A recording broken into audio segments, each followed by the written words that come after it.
SP, ngayon lang yung nagdemanda si Yorme, Mayor Isko, kay Congressman Chua regarding din sa mga flood control. What's your opinion, at saka would you encourage other mayors na idemanda yung mga congressman nila na merong mga palpak o ghost projects? Yes, oo.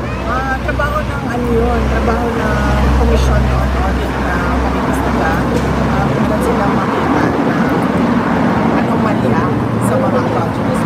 So based on their audit or based on investigation sa DPWH, kung hindi man dahil sila yung iniimbestigahan based on the NBI or the special committee ng DOJ na mag-imbestiga, dapat talaga pagpanagutin yung mga officials at yung mga contractors ng ghost projects at ng substandard projects dahil delikado yun sa mga mamamayan.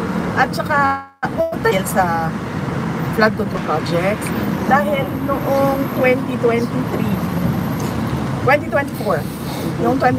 last year, nagsabi na ako, sa school building program pa lang ng Department of Education, pinaghati-hatian na ng members of the House of Representatives, pero walang nag-react. Hanggang ngayon, walang nagsasalita, walang nag-iimbestiga. Hindi lang naman flood control so kung seryoso talaga ang administrasyon sa paghahabol about sa flood, tingnan nila yung buong budget ng 2024 at ng 2025. Hindi lang yan, huwag tayo tumigil dyan. Sagutin yung mga blanco doon sa budget. Madami pa tayong questions. So, hindi lang flood control. Lahat.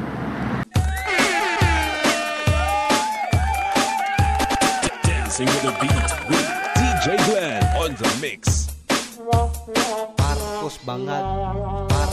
Ay, magandang araw. Mga banateros, how are you today? Ito na naman ang inyong pinakapaboritong fake news peddler sa balat ng YouTube.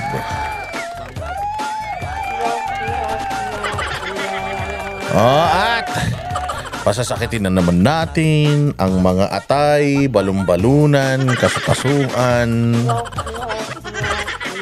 puso, isip at kaluluwa ng lahat ng mga kupal, animal, buwisit, pabigat, walang silbi, switik, salot, putok sa buho, hindot, palamunin ng sambayan ng Pilipino, mga wala naman silbi, mga sintu-sinto at baliw, abnoy at sabog sa kapangyarihan, mga batak, bangag, adik, pusher, kawatan at mga kurakot sa lipunan, magnanakaw, sindikato, kuratong baliling, demonyo, santanas, Judas, Barabas, Hestas.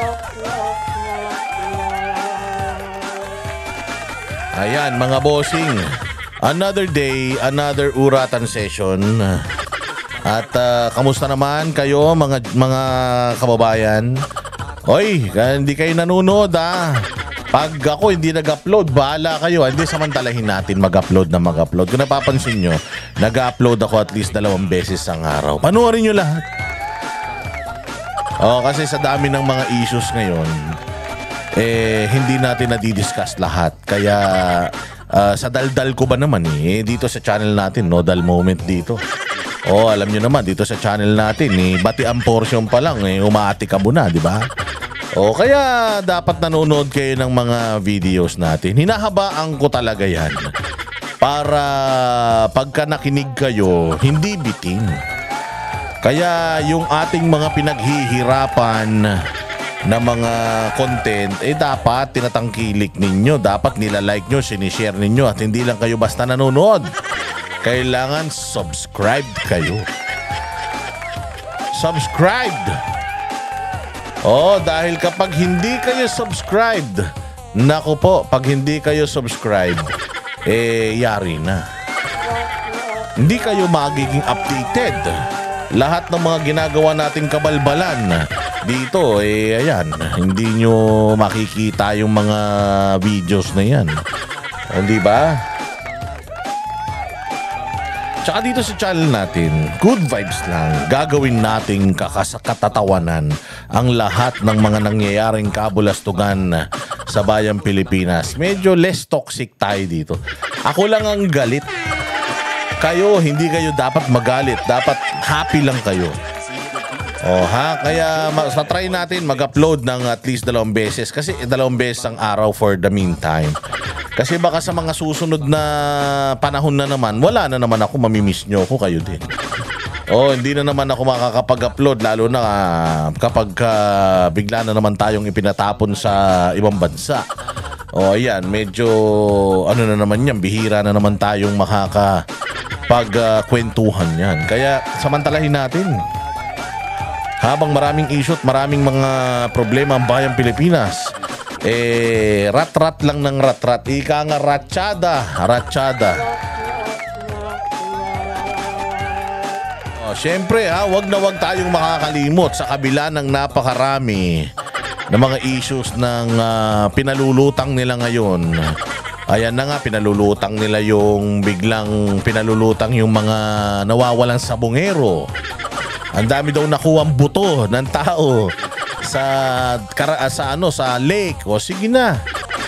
Basta pagka yung mga atensyon nyo napunta sa iba, balik kagad, yoyo kagad tayo. Balik kagad tayo doon sa totoong issue. Ano ba totoong issue natin? Flood control projects at iba pang mga projects sa Pilipinas na mga kinukurakot ng mga hayop. Ayan, katulad niyan, binubuhay na naman nila yung, by the way, congratulations kay Pastor Apollo Quiboloy at kay Sir Marlon Rosete dahil dismissed yung isinampang kaso sa kanila ng copyright infringement. Yung, ewan ko, tatanga-tanga rin kasi yun. Kinuha daw sa kanya yung tono noong isang jingle ni Pastor noong eleksyon. Paano kinuha sa'yo? Kinuha mo lang din yun. Gunggong ka rin pala Ginaya mo lang, tapos nung ginaya yung tunog sa'yo na, gunggong ka. Ganyan naman talaga kapag eleksyon. Diba? Ginagawang jingle pang ginagawang jingle pang politika yung mga kanta. Ngot. So yun, na-dismiss yun. Congratulations. At sana hindi lang po yan yung mga kaso na ma-dismiss. So sana marami pa pong iba, lalong-lalo na yung mga walang ebidensya. Looking forward po tayo dyan. Sana yung mga huwes natin, mga judges natin, since co-equal body natin ang executive, ang judiciary, at saka ang legislative, same ano lang naman kayo, di ba? Same level lang naman kayo, di ba? Wag po kayong magpapadikta. Wag po kayong magpapa-pressure. Lalong-lalo na wag kayong magpapabili. Alam naman natin that everything is for sale for the right price. Pero sana ang prinsipyo, ang konsensya ay sana po wag ninyong ipagbenta.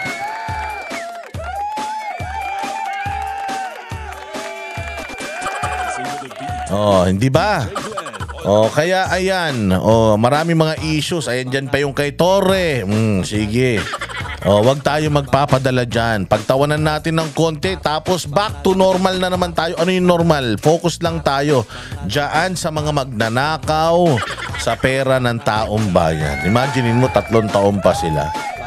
Isipin nyo mga bossing, 2022 pa pala meron ng mga ganito. 2022 pa may mga naka 1 portion na.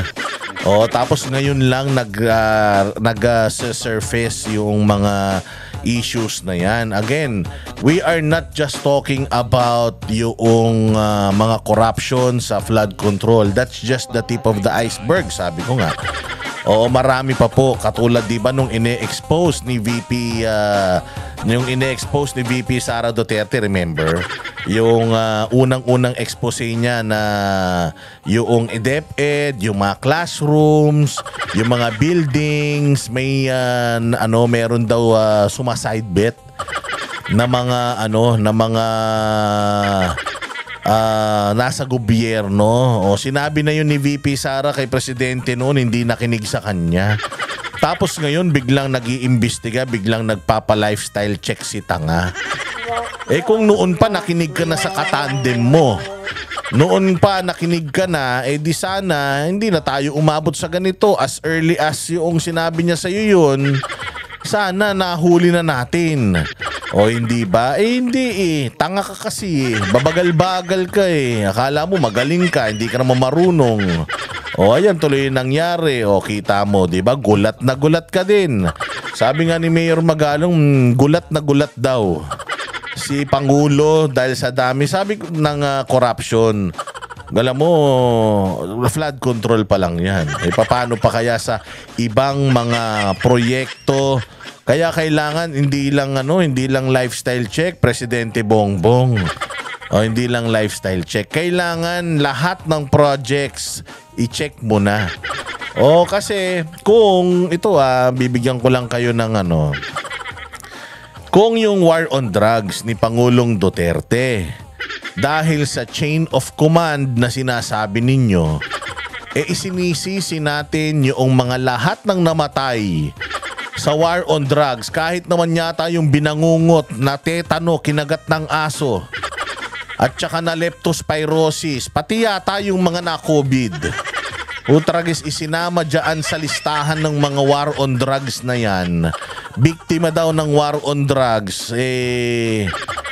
Basta halimbawa may nasagasaan dyan tas walang nag-claim, isama na yan dun sa war on drugs.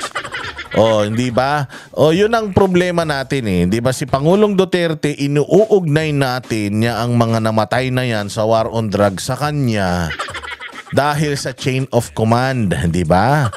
Dahil sa chain of command, dahil sinabi niya na trabahuhin niya, nilinisin ninyo ang Pilipinas sa droga, yung mga naging collateral damage, yung mga totoo naman talagang mga nanlaban at mga sindikato na naglinis ng kanilang mga hanay. Kasi di ba, halimbawa, mahuhuli na sila dahil nagki-cleansing si General Bato de la Rosa sa hanay ng mga kapulisan, tinitrace kung sino yung mga ninja cops anong ginawa nila. Yung mga loose ends, okay, kung ikaw loose end ka, wala palang S yun eh. Sorry, loose ends ako ng loose ends nung nakaraan. Loose ends pag madami, loose end pag isa lang. Halimbawa, ikaw loose end ka. Ano yung ka na, liligpit ka na ng mga amo mong drug lord. Ganun yun. So yung mga police, na mga ninja cops na nagre-recycle ng mga police, ng mga droga, yung mga asset nila, yung mga runner nila, pinagpapapatay nila. Tapos kunyari vigilante style para lumabas parang DDS ang dating. Parang di sila masisi, di ba? Ganun ang ginawa nun. So naglinis sila, ang daming talagang nangamatay nun. Tinan mo, kanino isinisisi? Nasaan si Pangulong Duterte? Nasa dahig, wala siyang kaso sa Pilipinas di ba? Pero ginamit yung war on drugs, yung chain of command na lahat daw ng namatay nun dahil sa mga pronouncements niya, naging matapang daw ang mga pulis at pumatay na lang daw ng pumatay. Kaya nandoon siya ngayon. Kung ganun ang trato natin sa war on drugs ni Pangulong Duterte, dapat dito sa corruption, ganun din ang trato natin. Dahil lahat ng mangyayaring pagnanakaw sa Pilipinas, pirmado lahat ng presidente yan. Bakit? Sino ba ang pumipirma ng General Appropriations Act? Sino ba ang pumipirma ng GAA natin? Presidente. Under ng GAA na yan, nandiyan yung mga proyekto na yan. Hindi ba? Yung allocations, insertions, nandiyan lahat yan. Noong panahon kasi ni Pangulong Duterte, kapag sa budget natin merong mga insertions, allocations na hindi aligned sa kanyang sa kanyang plataforma, tsaka sa kanyang mga advokasya, binivito niya yan, ibinabalik niya yan sa kanila. Ayusin nyo, ayaw ko nito, ang laki-laking pera nito. Ayoko magsayang tayo ng pera dyan. Ganun ang ginagawa niya. Pero once na pinirmuhan mo na yon, sayo na yon. Dito kay Pangulong Marcos, imagine mo 2022 up to 2025, ganun nakalaki yung ninanakaw sa flood control. Tapos anong ginagawa niya? Kunyari nag-iimbestiga ngayon. Bakit? Kasi nga chain of command. Ikaw ang approver, general approver ng budget at yung budget na yun pupunta sa mga ahensya ng gobyerno mo. Tapos doon magkakaroon ng katkungan, ng korupsyon, nagre-report sa'yo direkta yaang sekretary ng DPWH o may nakawan sa DPWH. Kanino natin sisisi? Lahat yan dapat aakyat hanggang presidente. So, kung sinisisi natin kay Pangulong Duterte lahat ng namatay noong war on drugs, dapat lahat ng pagnanakaw sa panahon ni Pangulong Marcos dapat isisi din natin sa kanya kung ganun ang style nyo. Hindi ba? O bakit kay Duterte pwedeng isisi lahat? Oh, bakit kay Duterte pwedeng isisi lahat? Bakit kay Marcos hindi pwedeng isisi? Dahil siya yung nag-iimbestiga. Ano bang investigasyong ginagawa niya? Trabaho ba niya mag-imbestiga? Diba? Hindi naman trabaho ng presidente mag-imbestiga. Trabaho ng presidente, alamin, pag may naalaman siyang kakaiba, o patrabahuhin niya yung tamang ahensya. Siya mismo mag-utos sa ahensya para imbestigahan. Hindi. Pupunta doon, magrereklamo sa media. Kunyari, galit na siya. Kunyari, talagang furious na siya. Pero titingnan mo, meron na ba siyang ginawa? Wala. Yung Department of Public Works and Highways, nandiyan pa rin. Sabi pa nung gago, ang kapal ng muka. Sabi nga ni JB Ejercito, sana kinapalan nyo yung bakal sa mga structures kaysa yung mga pagmumukha ninyo. Sabi ba naman ni Bonoan, isolated case lang daw yan? Isolated, ibig sabihin, minsan-minsan lang. Kakaunti lang niyang mga yan. Parang gano'n ang sinasabi niya Tapos, parang binabaliwala nga niya ito. Tapos sabi nga niya, I serve at the pleasure of the President. Si President na nagdalaga sa akin dito. Kaya si Presidente lang ang magtatanggal sa akin dito. Di ba ganyan silang lahat? Tinan mo, tinanggal na ba yan ni Bongbong Marcos? Tagal-tagal na. Ilang buwan na siya yung salita ng salita tungkol sa corruption kuno. Papa lifestyle check pa daw pero may tananggal na ba siya sa DPWH? May nangyari na ba sa kanyang Meron na ba nangyari sa kanyang mga expose? O meron na ba siyang naipakulong o nademanda o pinangalanan man lang? Wala. Oo, nakakagulat, 'di ba? Oo nga. Talagang wala, as in wala. Hanggang ngayon, ilang buwan na nakalipas. Wala pa rin, puro reklamo pa din. Ayan, nagbigay na daw si Magalong sa kanya ng mga dokumento. Pero ano na nangyari? Wala. Ayun ang problema natin. Kaya nako po. Hindi ko alam kung saan tayo abutin, pero wag natin tatantanan ito. Hanggat walang nakukulong, hanggat walang mga nadadamay dito sa mga hinayupak na mga kaso na ito, wag tayong titigil. Hindi ba? Katulad nitong isiniwalat ni Isko.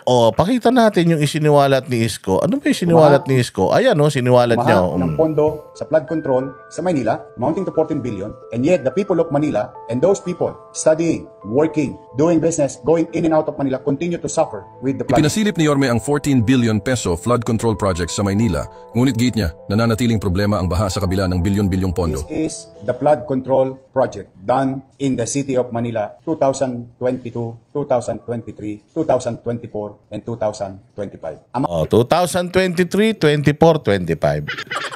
14 billion sa loob. Sa Maynila lang ito kasi ang sinasabi nila, Bulacan at saka Maynila yung pinakamalaking alokasyon. So ayan 14 billion na flood control project, pero nung chinek yung mga dokumento sa Manila City Hall, anong nakita nila? Walang permit. Walang permiso. So ibig sabihin bogus yung proyekto. Kaya nga ito sinasabi ng Kongreso na dapat Mayor Magalong, hindi lang congressman. Dapat pati gobernador, pangalanan mo pati mayor. Totoo naman. Oo, totoo naman. Dapat talaga. Kasi katulad nito, alam ni Mayor Isko na pwedeng madamay siya rito. Kaya yung due diligence niya, yung kanyang opisina, alam niya na magiging malaking issue ito. Kasi nga, ang Maynila, sa totoo lang ito, hindi naman to pera ng Maynila. Pera to ng national, ng national ito. Hindi to pera ng Maynila. Pero kailangan niyang checkin. Kailangan niyang alamin ano yung mga naganap noong mga nakaraan. Ito si Hani Lacuna, hindi ko alam kung anong ginawa nito eh. Bakit nangyari to eh? Ito, ganito karami yung mga projects ng flood control kasi mabibisit ka, konting ulan lang. Dati kasi pag umulan, magbabaha naman. Pero pag humupa yung ulan, wala na. Kaya lang po siya ngayon 3 araw na nandiyan pa yung bahay. Hindi, I mean, parang sumobra-sobra talaga yung yung pagbaha ngayon. Normal, bumabasa kasi tayo archipelagic country tayo eh. So syempre, marami tayong body of waters, hindi ba? Meron tayong dagat, ilog, magkakasama 'yan sa isang lugar. Sa isang syudad, sa syudad ng Maynila, kompleto 'yan. May creek, may ilog, may sapa. Merong talon, merong dagat. O, kita mo, syempre, kapag umulan talaga ng malakas, medyo talagang magkakatubig. Okay lang yun. Sanay na tayo sa baha Kaya lang yung baha na hindi humuhupa, yun yung nakakagulat. Tapos malalaman mo, may mga ganitong project. Ganito kalalaking mga project. Kaya dapat talaga yung mga mayors, kung wala kayong kinalaman, gayahin nyo si Mayor Isko. Oo, kompleto naman ng pinipick up naman ng media yan kahit papaano, kahit na marami silang mga smoke screen. Nandito naman yung mga channels namin. Ano ba naman yung ako mayor ako ng mayor ako nitong probinsya na ito. Palapit kayo sa SMNI. Kasi SMNI magbabalita yan ng tama. Tapos i-expose ninyo yung mga nakikita ninyong irregularidad sa mga probinsya ninyo. Mantakin nyo sila lang kumita dyan. So masasabi ko na kung ikaw mayor ka, tapos hindi ka naglalabas ng mga datos na katulad nitong ginagawa ni Isko, putang ina, kasangkot ka. Kasangkot ka. Kasi kung ikaw, alam mo sa sarili mo malinis ka, alam mo sa sarili mo, ginawa mo yung trabaho mo, mag-imbestiga ka na din. Saan ba yung mga binabaha? Malabon, halimbawa sa Malabon. Mayor ka ng Malabon, anong gagawin mo? I-check mo na. Ano yung mga flood control projects natin? I-check nga natin isa-isa asan to mga to. Hindi, wag nyo nang antayin si Bongbong Marcos yung magpunta dyan sa inyo. Kayo na mismo bilang mayor kasi executive kayo Kayo ang executive ng syudad ninyo Kumbaga parang ang function ninyo para kayong presidente Pwede nga kayo mag-ordinansa, walang magagawa yung national government sa mga ordinansa nyo dahil kapangyarihan nyo yan, di ba? Kayong mga kapitan, mayor, kayo yung pare-parehas ng function. Yung mga kapitan sa barangay nila para silang presidente. Meron silang mga departamento, tapos pwede silang mag-implement ng kung ano man, diba? Curfew, bawal magtapon dito, mga ganyan, the usual. Pwede kayong gumawa kahit walang consultation, pwede kayong gumawa ng mga ordinansa para sa mga lugar ninyo. Ganyan ang mga mayor, kapitan. So kung ikaw mayor ka, nakita mo, sige, mainit ang flood control, gagalaw na ako, nabotas, binabaha tayo, asan ba yung mga flood control natin? Asan ba yung mga proyekto ng flood control? Hihingi na natin yung datos, tapos pupuntahan na natin, pucha yan, eto palpak, eto palpak, eto palpak. May kinalaman ka ba rito? Humingi ba ng permit sa'yo? Chinek nyo ba to? Lumapit ba sa ito? Alam nyo ba to? Hindi ba? Diyan ngayon lalabas yan. Bakit makikita natin si Mayor Isko tsaka si Vico lang? Yung parang lumalaban sa katiwalian. Ano nangyari sa Marikina? Marikina, binabaha din. Hindi ba? Baka mamaya niyan. Anong pinagagawa nila Kimbo dyan? Yung dapat si Teodoro, na din ngayon, iimbestiga na rin ngayon. Laging binabasa Marikina yung Quezon City, anong ginagawa ng Quezon City? Si Joy Belmonte, miyembro siya nung Mayors for Good Governance ni Magalong, pero hindi siya kumikilos. Si Magalong kumikilos. Yung ibang mga mayors, dapat ngayon pa lang kumilos na kayo. Ngayon pa lang, kayo na mag-imbestiga. Huwag nyo nang antayin pupunta dyan si Bongbong dahil hindi yan pupunta dyan pag walang camera. Oo, pabayaan nyo ng kayo mismo bilang mga mayors, responsibilidad nyo yan sa mga constituents ninyo na ipaalam sa kanila kung safe ba sila. Kung yung bang mga flood control projects dyan sa mga lugar ninyo na ipapatupad ba o natapos ba. Yung mga declogging. Hindi ba kanina nag-declogging ang City Government of Manila? 2 truck na burak at basura nakuha nila sa isang kanal lang ha. Sa isang butas lang, ganun karami yung dumi na nakuha nila. Imagine, ilang imbornal yan. Ang liliit na nga ng imbornal natin. Hindi katulad ng sa Amerika, tsaka sa ibang bansa, yung kanilang mga sewers, yung mga ano nila, di ba? Kaya nga sila yung Ninja Turtles. Kaya nga Ninja Turtles, nabubuhay yan sa ilalim ng imbornal eh. Kasi nga, doon sa imbornal, ang laki-laki nung kasi yung sasakyan. O parang tunnel boring machine yung pinambutas ng mga, ganon kagaganda ang mga sewerage system sa Amerika. So, less likely na mag-clog yun. Oh, dito sa Pilipinas, hindi ang liliit ng mga manhole natin eh. Talagang isang tao lang ang kasya. O gagapang ka pa, hindi ka makakalakad. O sa Amerika, makakalakad ka. Kita mo kay Terminator, naghahabulan sila. Di ba pagka may pelikula sa sa Amerika, naghahabulan sila sa imbornal? O dito sa Pilipinas, putang ina, hindi ka makakapaghabulan sa imbornal. Pag lumubog ka doon, mamamatay ka. Di ba? Si Cardo Dalisay, lahat na ginawa ni Cardo Dalisay. Isa na lang di pa ginawa ni Cardo Dalisay. Oh, at saka ni Tanggol, isa lang di pa nila nagagawa. Ano yun? Yung magtakbuhan sa imbornal. Oh, samantalang sa Amerika, makita mo, di ba, naghahabulan sa imbornal yan. Minsan nga, magugulat pa sila, saan pumunta? May 2 yung daanan na ganun, oh. Oh, di ba? Pero lagi, pag pumupunta rito, lagi niya natatagpuan, no? Oh, tapos paglabas mo, ang laki-laki nun, oh. Tapos makikita mo, parang, uy, ang lalim. Di ba yung dulon-dulo ng imbornal? Ganun sa kanila, dito sa atin may ganyan, walay.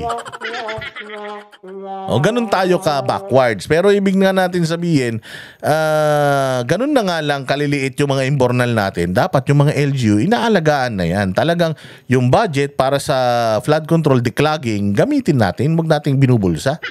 O, sige, Isko, diretso. Amounting to more or less 14 billion done in Manila. So most of it finished already. Bumaha ng pondo sa Maynila, bumaha pa rin sa Maynila. Now, itong lahat ng ito ay walang permit sa lungsod. Yes, we are investigating them and they are also being investigated by the Office of the President. But that is the thing of the past. Sad to say, ulitin ko, bumaha ng pondo sa flood control sa Maynila, amounting to 14 billion, and yet the people of Manila. O, di ba? Nag-iimbestiga ng presidente pero may sariling investigasyon si Yorme.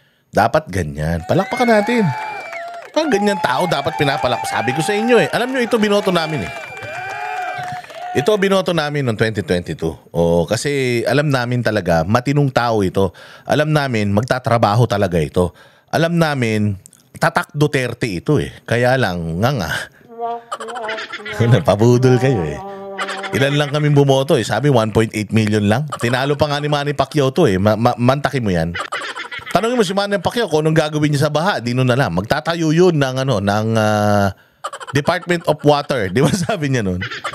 Department of Water daw. Magtatayo siya. I mean, tinan mo tinalo pa ni Manny Pacquiao ito. Ganyang kabobo yung mga botante sa Pilipinas.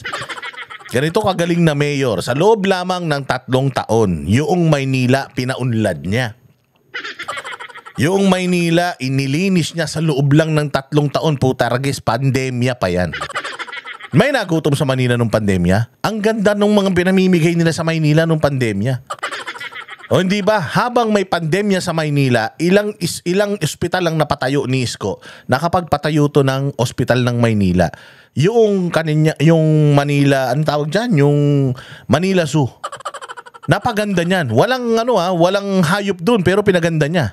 Dapat nga yung mga congressman ilagay diyan para magkaroon ng mga hayop diyan Tsaka yung mga mayor na korap, tsaka mga senador na korap, ilagay dapat diyan sa Manila Zoo dahil mga hayop naman yung mga buwisit, pati mga kontraktor, ilagay mo na diyan.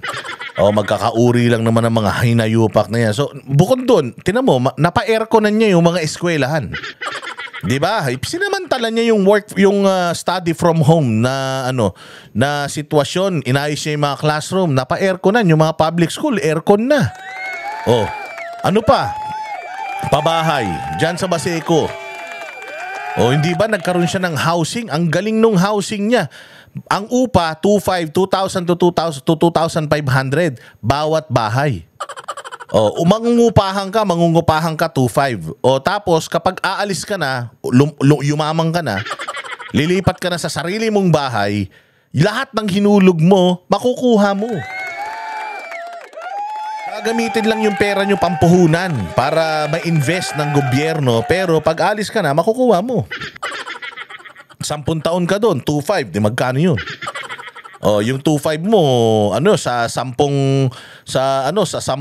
buwan, 25,000 na yun.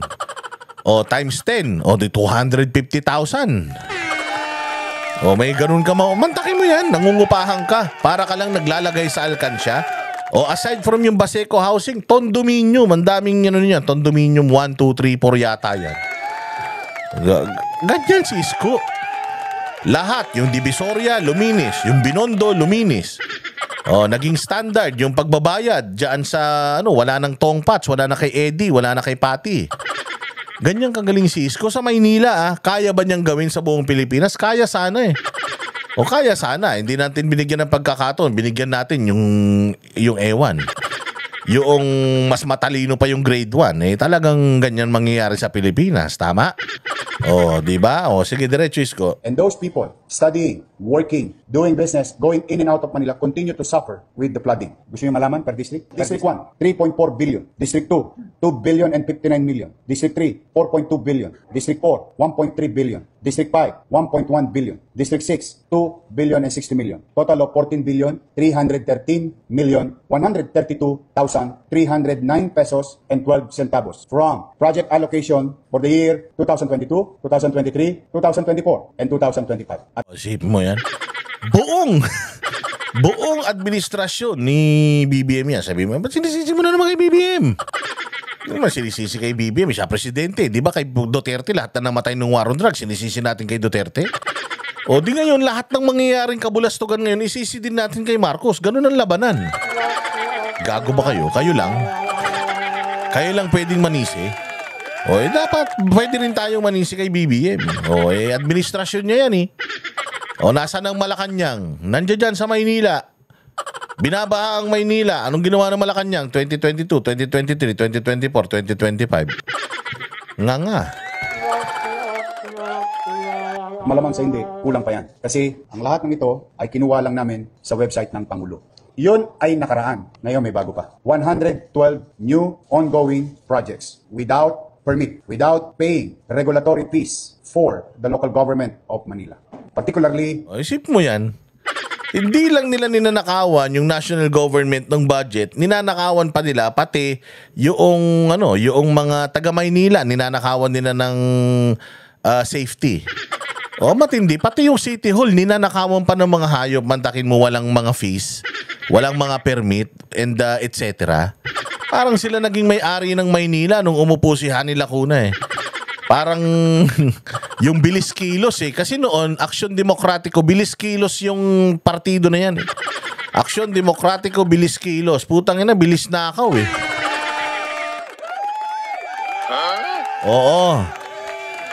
Oo nga, yung bilis kilos kasi yung ni Isko, di ba? Bilis kilos. Pucha, yan, alam mo, lahat ng kandidato ni Isko, lahat ng distrito, lahat yan, sila Abante, sila Chua, sila, ano ba yun? Yung isa, yung mukhang kamukha ni Kuhol.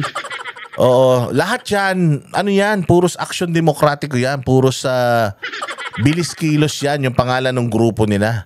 Kasi mabilis silang kumilos. Pucha, nung nawala si Isko, ang bilis nilang magnakaw.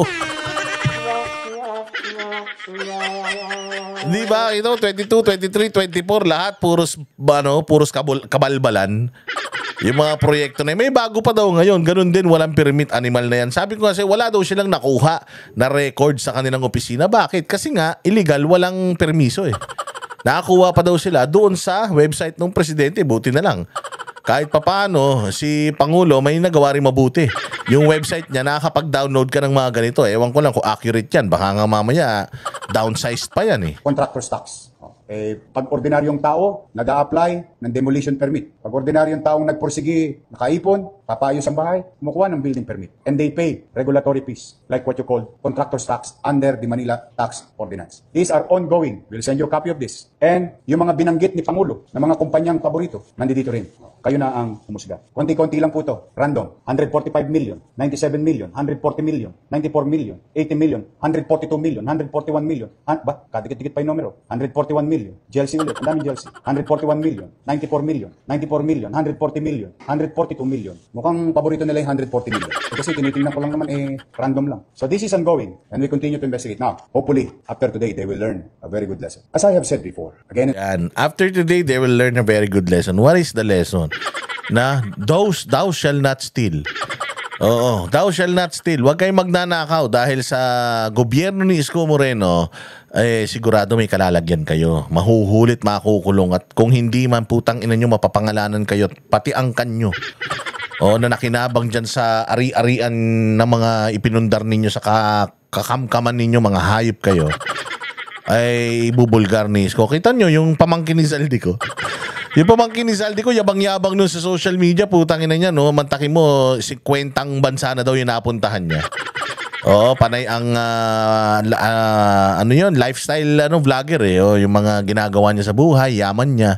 Ipinakikita niya, putang ina, malaman-laman mo, anak pala nung may-ari ng anak pala may-ari ng isang kontraktor na paborito ng DPWH. Ngayon, anong ginawa ng vlogger? Tinake down yung kanyang channel. Bakit? Ba't mo iti-take down kung hindi galing sa nakaw yung mga pinaggagawa mo dyan? Kaya ka ngayon, kaya mo tinake down yan dahil syempre nag-ano siya pinapakita niya yung mga kinakain niya. Putang ina, yung pag umorder ng crispy pata, yung balat lang kakainin, isa itatapon na. Ganun ang ginagawa Tapos yung kapag bumili ng mga gamit, kapag nagpunta sa ibang bansa, mantakin mo, sabi ko nga sa'yo, di ba nagpunta ako Europe? Grabe sa Europe, mantakin mo ako ba, ilang bansa na ba napuntahan ko? Isa-isahin nga natin. Amerika, Thailand, Taiwan, Singapore, Malaysia, Korea, Japan, Europe, ilang bansa sa Europe? 6, so 7. So meron na akong ilan pa? 1, 8, 9, 10, 11, 12. Meron na akong 13. 13 bansa. Ano pa ba? Saan pa ba ako nakapunta? Nakapunta na akong Mongolia. Nakapunta na ako ng China. 15. Vietnam pa pala. Vietnam. Tas Cambodia. Dami na rin Pero dito lang yun. Pero grabe yung sa Europe. Sobra talaga yung tawag dito, yung mahal talaga sa Europe. Magtitipid ka, pwede kumain ka ng ng kuko para mabusog ka. Kakain ka ng kuko. Kasi putya, nakita mo talaga siya kahit saan siya mamasyal, talagang 5-star. Tsaka mga Michelin kinakainan niya. Ngayon, binura na ni Tanga yung YouTube channel niya. Paano? Bistado. Hindi pala sa kanila yung pera na yun. Diretso. Welcome kayo ng pagnegosyo sa Manila. We welcome development in Manila. Immaterial of political color as long as you follow simple procedure. Ang masakit yung pagka-ordinaryong tao, hirap na hirap kumuha ng permit sa Maynila o sa local government. Pero pagka malalaking kumpanya, parang pinabaliwala nilang pamalan. So, we are investigating that. Di ba? Ganyan dapat lahat ng mayor. Hindi lang si Mayor Isko ang dapat na ganyan. Dapat lahat ng mga mayors ng buong Pilipinas dapat ganyan. Huwag kayong matatakot. Bakit kayo matatakot kung kung hindi naman kayo kasapakat diyan sa sindikato na yan? I-expose ninyo bago pa kayo pagdudahan, hindi ba? So, mabuti pa yung kasama ni Presidente Marcos nung nakaraan, yung mayor doon sa Benguet. Yung mga yan. Basta kailangan, ngayon pa lang, kayong mga mayor, kasi alam nyo nung panahon ni Pangulong Duterte, nagalit si Pangulong Duterte. Isang beses daw, meron daw siyang isang mayor. Alam ko si Mayor Isko yun eh. Ayaw lang niyang sabihin eh. Pero meron daw siyang isang beses na nag-iikot daw siya. Ang dumi daw talaga. Ang dumi, tas ang baho daw talaga. So ang ginawa niya, yung mayor, tinawagan niya. Sabi niya, Mayor, ay sir, madaling araw daw yun. Tinawagan niya, sabi niya, Mayor, tinatawagan kita kasi gusto ko lang sabihin sa'yo na hindi ka ba nahihiya? Hindi ka ba nahihiya na ang dumi-dumi ng lugar mo? Ikaw ang leader dito tapos madumi yung lugar mo. Kadiri. Ganoon daw niya kasi si Mayor sa Davao, ang higpit talaga nila sa basura. Ang linis-linis talaga ng Davao. Kahit yung mga ano nila, palengke nila, yung wet market nila, ang maganda ang drainage system, hindi mababahuan. Oo, sa mga palengke nila, wala kahit yung mga tinapon na sigarilyo, wala. Bawal nga manigarilyo sa kanila sa public areas eh. Natatandaan ko nga. Si Buster TV. Hoy, Buster TV, ilalaglag kita. Si Buster TV nga nakita lang na nag-vape sa CCTV. Sinisingil sila dun sa hotel ng 10,000 eh. Ganong katindi yung ganong katindi yung Davao pagdating sa ordinansa. So ngayon, agad-agad daw naglinis yung mayor na yun. Tapos simula nun, gumaya na bawat syudad. Naging malinis na lahat ng syudad. Remember na nangyari dyan sa Boracay. Pumunta siya sa Boracay, sa ayaw at sa gusto nyo, putya, ipasasara ko ito. Why? Because yung tubig sa Boracay is a cesspool. Cesspool, ibig sabihin, tae. Kasi dumi na ng tae yung tubig dahil yung mga hotels, yung kanilang waste management, palpak sa tubig sa dagat tinatapon. So ang dumi-dumi, yung grabe ang dumi ng tubig sa Boracay, kaya pala pag naligo ka ron parang ang kati-kati na nun. So ang ginawa ni Duterte, kahit malulugi yung probinsya nila, sinara ni Pangulo yun. Tapos dinala niya DPWH doon, sila Mark Villar, ayusin nyo to. Yung traffic dito, ayusin nyo. Kasi traffic dun eh. Sa Boracay. Ang gulo-gulo talaga sa Boracay nun. Pero ngayon, pag nakita nyo, one way na. Ang ganda na ng mga kalsada sa Boracay. Yung karagatan sa Boracay dati, yung mga doon, yung mga structures doon, sinasakop nila hanggang buhangin. Hindi ngayon, bawal na. Ang ginawa ni Pangulo, nilagyan niya ng nakahilera na puno ng buko. Puno ng nyog, nilagyan niya para hindi na mag-extend yung mga nasa beachfront na mga restaurant. Bawal. Kung ano lang yung restaurant mo, yun lang. Bawal maglagay ng mga lamesa sa labas, sa buhangin. Bawal na. Naging ganun, naging malinis, maayos ang Boracay. Ewan ko lang ngayon. Balita ko, balik na naman daw sa kabulastugan at karumihan dyan sa Boracay. Pero nung panahon ni Pangulong Duterte, ganun ang ginawa niya sa Boracay. Anong ginawa ng mga resort owners? Sa Palawan, sa Siargao, sa lahat ng mga tourist destination sa Pilipinas, naglinis sila. Bago pa man sila mapansin ni Pangulong Duterte, nilinis na nila.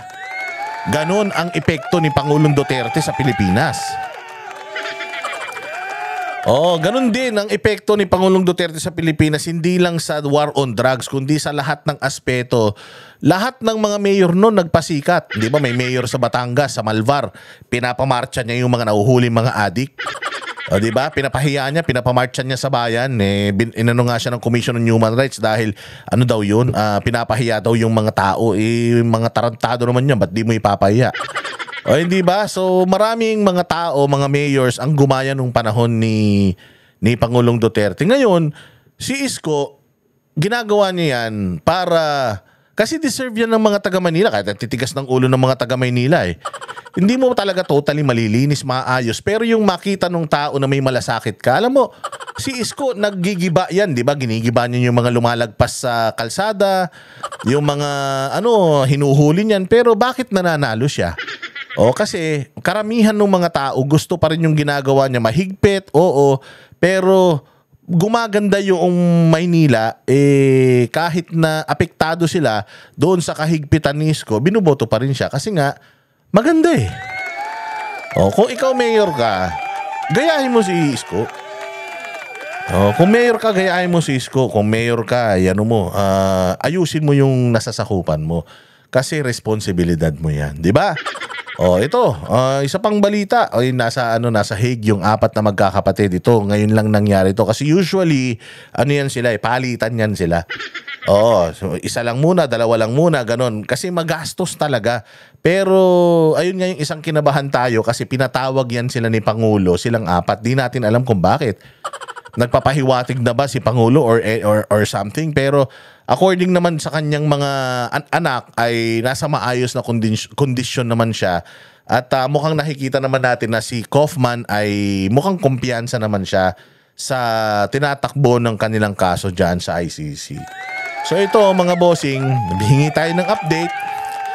Pakinggan natin si VP Sara sa kanyang mga sasabihin. Matatanong din siya tungkol sa mga ginagawa ng mga corruption ngayon, flood control projects and all, yung mga ginagawa ni BBM na pag-ikot-ikot. Matatanong din siya dito. Makibalita muna tayo kung ano ang nangyayari na dyan sa ICC. Kamusta naman ang kanilang tatay? Kasi alam ko si Kong Pulong uuwi na, papalitan na ng kanyang nanay. Si Bastay uuwi na rin yan. Si Kitty uuwi na rin mag-aaral. So kaya siguro baka meron lang personal na inihabilin sa kanila. Baka sinabi lang na alagaan nyo si Boss Dada. Kasi si Boss Dada ay mahal na mahal kayo niyan at pinaglalabang kayo niyan kahit makulong yan. Basta para sa Duterte papalagyan. Ito pakinggan natin yung update ni VP Sara at mga comment niya sa mga general issue sa Pilipinas. Siya na ay nag-aantay na lang ng isa. And the Wednesday this week, meron kaming approved visit na kaming apat. So masaya siya na nakakausap niya kami. At medyo maingay kanina kasi tatlo sabay-sabay na nagsasalita. At some point sinabi ni Basti na hindi na ako magsasalita kasi walang nakikinig. Medyo siguro na-miss niya yung ganon. Na discussions, na labo-labo, sabay-sabay nagsasalita lahat. At masaya siya na nakabisita kami na ako. VP Inday, how's the health situation of your father? Okay naman siya. Kanina, chinek namin siya. Minasahe siya for 1.5 hours ni Congressman Pulong Duterte. So, minasahe yung dalawang paa niya. And then, inano yung circulation because napansin niya na medyo gray, ashen gray yung kanyang isang paa. So, minasahe ng maayos para maayos din yung circulation. Minasahe yung dalawang arms niya, yung likod niya, yung kanyang... Alam niyo ba si Pulong, nag-aral siya ng massage therapist, tama ba? Na massage therapy para lang pag nagpunta siya dyan, mamasahin niya yung tatay niya, di ba? Bait-bait ni Kong Pulong natin. Mahilig talaga mangmasamasahe yan. Kaya kahit pa paano namamasahe si Pangulong Duterte. Ayun nga, meron daw mga ashi-ashi. Yung usually pagka ganyan, hindi daw maganda yung circulation ng dugo eh. Ako lotion lang nilalagay ko eh. Pero yun nga, masasana all may nagmamasahe. Minasahe din ni Congressman Pulong Duterte. And before kami pumasok, kinausap ako nung isang nurse.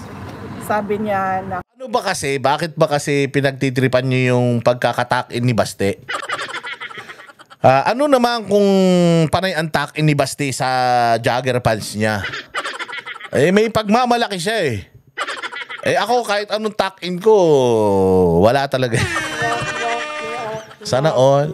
Alam mo, ito si Basti rin kasi ang hilig din itong malandi din talaga tong kumpare ko na to eh. Alam na nga niyang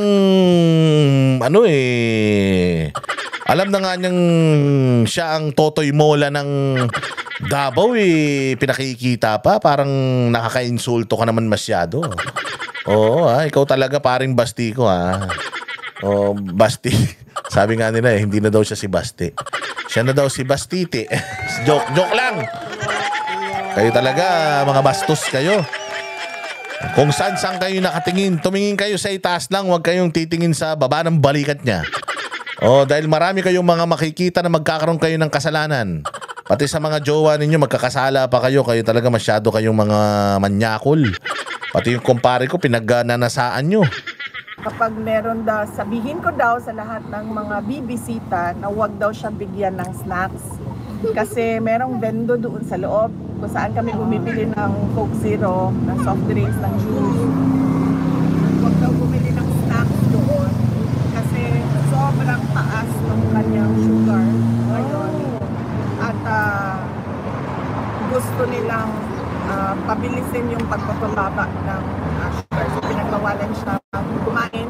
Pero inalaw naman siya sa kanyang Coke Zero kung mag-request siya. Basta ang sinabi lang nila is that minomonitor nila yung pagkain niya sa taas. Kaya huwag siyang bigyan ng snacks dahil hindi nila ma-monitor ang sugar doon. And nakikita nila nagsuspike yung kanyang sugar. So, pinagsabihan kami huwag mag-share ng snacks. VP, just to follow up on that, how do you personally when you saw all of your siblings together with your father to meet him for the very first time? Ako? Together with all of your siblings. Yes, personally, VP, sa'yo. How do you feel? Naisip ka na. First time pa natin na apat na same start. Sa pagbisita, VP. Wala akong feelings. Hindi ko naisip yun. Pero ang sa akin lang is that kung ano yung makapagpasaya sa kanya, yun ang gagawin. So, nag-request siya ng... May alam pa akong isang makakapagpasaya kay PRD na sana magkatotoo na. Ako, akin na lang yun. Sana magkatotoo na. Sana. Personal na pagkikita na kaming 5. So, binigay namin sa kanya yun. Okay, VP. VP, first time kasi na nakapanayam kayo since the dismissal of the impeachment, no? Ano yung naging reaction niya ay si Tatay Digong sa inyo now that the impeachment was dismissed, although there is a pending MR? Tagal na naman. Na-inform mo siya, di ba, no? Oo. I think, ano sinabi? Hindi kasi na-discuss yung issue. Ayun, yun yung sinabi. Extremely proud. Hindi kasi kami nagkausap. Nung dismissal ng impeachment. Visit ata ni Kitty Yun na siya yung nagbigay ng news kay President Duterte. Any advice for your future political plans? Alam mo, palagay ko talaga, itong interview na to, hindi sila nakikinig kay Inday. Palagay ko lahat sila nakatingin doon doon sa tripod ni Baste. Hindi, may tripod siya, yung yung sa cellphone ba, kasi naka-live. Yung tripod niya. Sana all. Diyos ko po. Palagay ko talaga doon lang sila nakatingin. Kasi tinitingnan ni Inday Sara yung mga tao sa harap niya, parang hindi nakikinig sa kanya. Hoy, wag kayong tumingin. Wala dyan yung mic. Wala doon kay Basti yung mic. Nandito yung mic sa kay Inday Sara. Masyadong Loko-loko talaga kayo eh. Wala kami pinag-usapan na 2028. Wala kami pinag-usapan 2028 elections kami. VP, on a completely different matter, the lead counsel attorney Nicholas Kaufman made mention that he is appealing or he's waiting for the government of Bongbong Marcos to schedule an appointment for him to negotiate because he wants the immediate return of your father during that time today daw. What is your... Can you weigh in to this statement of Attorney Nicholas Kaufman? Is that possible or should we ask this question na lang kay Attorney Kaufman? I think it is best if we ask Attorney Nicholas Kaufman to explain his statement. Kasi I cannot speak to him and I cannot say kung ano I cannot say what his plans are. Thank you, VP. But do you think PBBM will allow him back? I cannot speak for BBM as well. CIA mo? CIA. VP, ngayon lang yung nagdemanda si Yorme, Mayor Isko, kay Congressman Chua regarding din sa mga flood control. What's your opinion at saka would you encourage other mayors na idemanda yung mga congressman nila na merong mga palpak o ghost projects? Ang galing mo talaga, Banat Bay.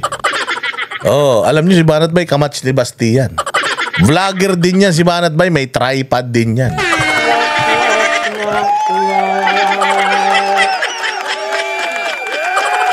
Oo, lagi may dalang tripod dyan si Banat. Oh, ingat kayo dyan, ha. Ayun nga, kita nyo, di ba? Ang galing talaga ni Banat, no? Lahat ng mga tanong niya kay Kaufman, puro delikado. Ngayon na naman, tinanong na naman niya si Inday. Sigurado ako, pagpipiestahan na naman ng media yan. Sige, ano sagot, Inday, dyan sa tanong ni Banat Bay na matigas ang ulo na yan? Yes, oo. Trabaho ng trabaho ng Commission on Audit na pag-iimbestiga. Kung silang makita na anomalya sa mga projects. So, based on their audit or based on investigation sa DPWH, kung hindi man dahil sila yung iniimbestigahan based on the NBI or the special committee ng DOJ na may-imbestiga, dapat talaga pagpanagutin yung mga officials at yung mga contractors ng ghost projects at ng substandard projects dahil delikado yun sa mga mamamayan. At saka dahil sa flood control projects, dahil noong 2024, last year, nagsabi na ako, sa school building program pa lang ng Department of Education, pinaghati-hatian na ng members of the House of Representatives, pero walang nag-react. Hanggang ngayon, walang nagsasalita, walang nag-iimbestiga. Hindi lang naman flood control so kung seryoso talaga ang administrasyon sa paghabol about sa flood, tingnan nila yung buong budget ng 2024 at ng 2025. Hindi lang yan, huwag tayo tumigil dyan. Sagutin yung mga blanco doon sa budget. Marami pa tayong questions. So, bilang flood control. So, since ma'am you have information dun sa dati kayong DepEd Secretary, are you willing to appear sa Senate hearing ni Marcoleta para ibulgar itong mga humingi sa inyo noon ng parte sa DepEd? Hindi naman sila humingi ng parte sa amin Kasi diretso nilang kinuha yung budget. Diretso kinuha ang school building program, ang SBP, at pinaghati-hatian nila sa loob ng House of Representatives. At diretso nilang inattach yung listahan nila doon sa GAA version, House version ng GAA. At inakyat nila sa Senate. In fact, during the Senate hearing ng Department of Education, lumabas yun at tinanong yun ni Senator J.B. Estrada. Pero nung nagsabi kami, at alam yun ni BBM, wala naman siya reaction So, paduda-duda kung bakit bigla ngayon meron tayong investigasyon sa flood control projects. Kung seryoso talaga sila. Ayan yung sinasabi ko. Sinabi niya na yun kay BBM. Hindi pinansin. Tapos ngayon nag-imbestiga. Wala yan. Style lang yan. Kaya nga sabi ni Basti, wala yan. Tangin naman wala ka dyan. Alam niya lahat yan. Alam niya lahat yan. I would say, pwede talaga natin sabihin na hanggat walang nakukulong dyan, kasabwat yan. Nagtaka ka pa. Parang tanga to. Nagtataka pa. Totoo yan. Kasabwat yan kapag walang nakulong dyan. Lahat ng ginawa niyang pag-iimbestiga ko ano lang yan, style lang yan. Ano lang yan, kabalbalan lang yan. Ginawa lang niya yan para masabi na may ginawa siya at makapaghugas kamay siya at makaiwas siya. Pero if the same logic will apply to him, yung logic nila na lahat ng namatay ng war on drugs isisisi natin kay Duterte, the same logic should apply to or the same rule should apply to Bongbong. Lahat ng pagnanakaw, lahat ng mga anuman nangyari ngayong administrasyon na to, dapat lahat yan sa kanya sisi niyan. 'Di ba? Ilan yan. Kayo lang pwedeng manisi sa mga Duterte, kay Bongbong, walang pwedeng isisi dyan. Hindi porket walang ginagawa yan, hindi na natin dapat sinisisi yan. And si BBM alam niya yan kasi governor siya dati, mayor ako dati. Alam natin lahat kung ano yung anomalya, ano yung corruption sa budget ng gobyerno, sa projects ng gobyerno. Saan lahat ng And ma'am, any comment doon sa latest na sinabi ni BBM na lifestyle check daw ang mga opisyal? Oo. Dapat lang. At hindi lang yung elected public officials pati yung mga appointed public officials. At hindi lang yung mga yung on the surface na sasabihin natin kung ano yung nakalagay sa salin. Dapat deep dive kung sino yung mga dummy. Ilabas yung mga dummy ng mga public officials. VP, kung may pagkakataon kayo ngayon, paano nyo haharapin itong problema ng korupsyon, lalong-lalo na sa infrastructure? Yan yung sinasabi ko kanina na ayoko magbigay ng libreng advice sa administrasyon. Panoorin na lang natin sila sa circus nila. Panoorin na lang natin sila sa kanilang zarzuela. Corruption, tapos flood control lang. Ang daming projects sa gobyerno. Hindi lang flood control. So yun. Yun lang po. O, di ba? Ang daming project sa gobyerno, hindi lang yung flood control. Napakarami pa. O, ilang ahensya ng gobyerno meron tayo.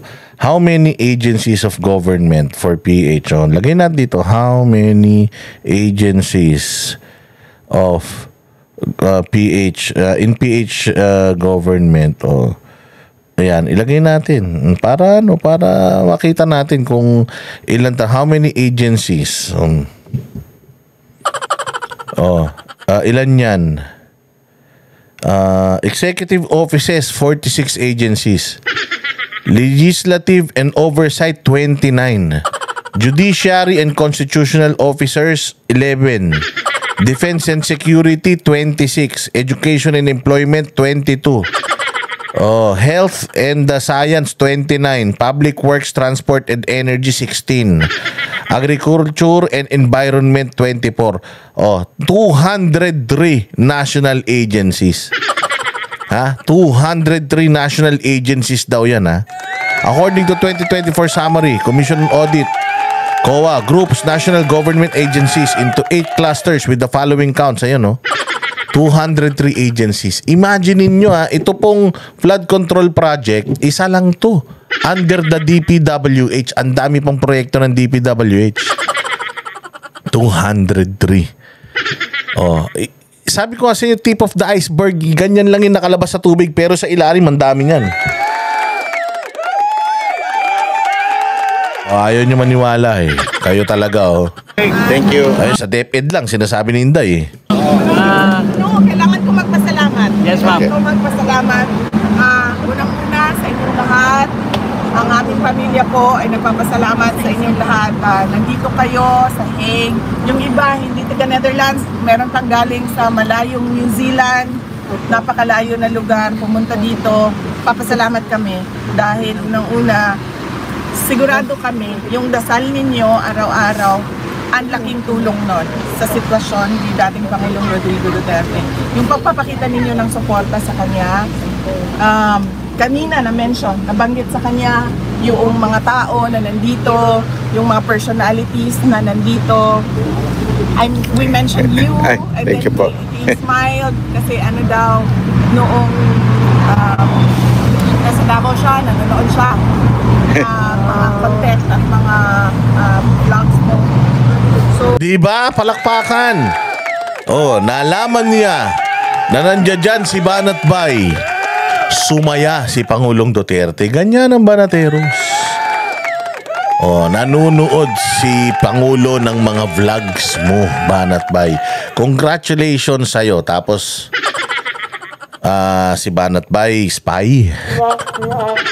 Tangina nyo talagang pupobo nyo. Ayan hindi ba? Kita mo si Pulong nakatingin pa kay Banat kasi si Banat kinikilig. Putang ina niya, kala mo naiihi. Oh, kasi nga kilala niyan si Banat Bay at natuwa. Nandiyan dyan si Banat Bay, hindi ba? Sabi ko sa inyo Alam nyo, sabi ko nga sa inyo, nung umalis kami ni Kuya Anton dyan, tinanong pa kami ni Ma'am Hanilit. Sabi, asan na si Boss Dada at saka si Anton? Ba't nawala? Sayang. Hindi kami nagkita ni Ma'am Hanilit. Humingi sana balato.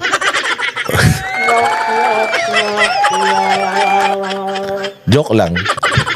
Di ba? Kayo talaga, kita nyo, love na love talaga kami niyan and happy ako na nalaman niya that Banateros nagpunta sa Dahig. Sabi ko nga, it's not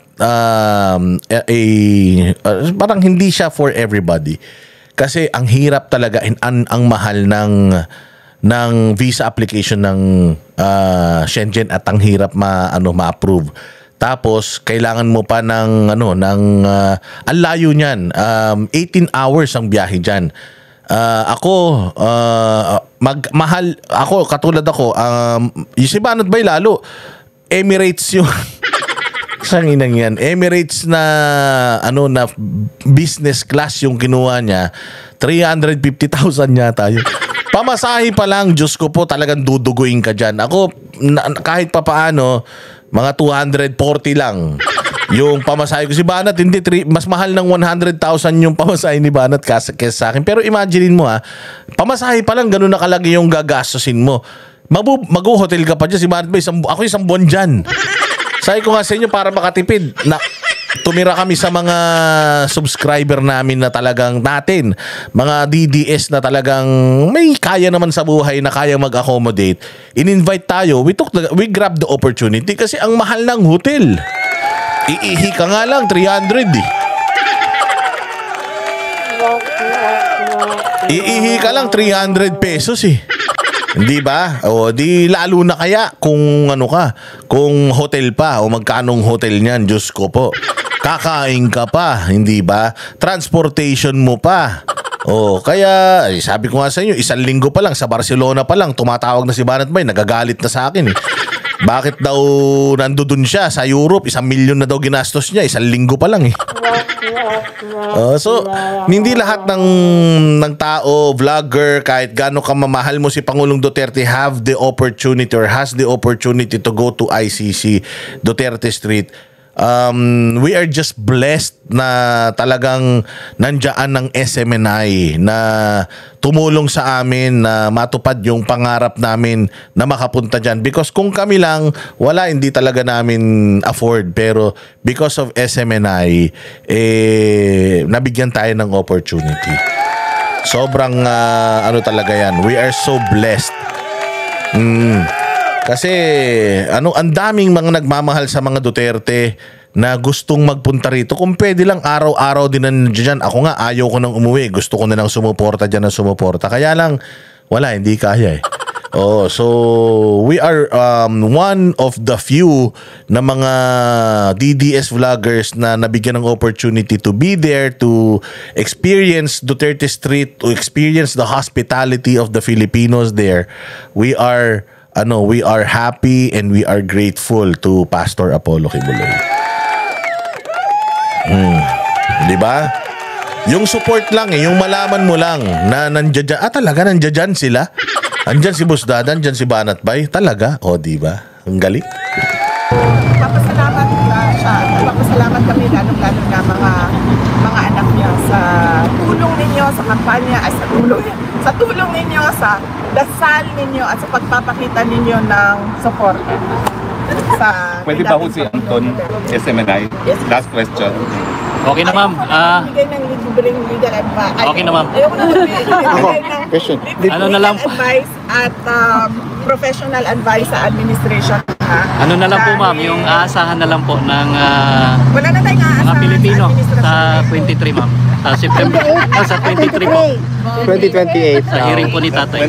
Sa September 23, ano ba yung aasahan daw ng mga Pilipino? Kabayan natin. Wala pa tayong, antayin na lang natin announcements ng defense team ni dating Pangulong Rodrigo Duterte. Pero ang pagkakaalam ko ay meron tayong pagtitipon sa 21 at 20 at 21. 19 to 24. Tatlong araw na. 22. Actually, ma'am, it's from 19 to the 24.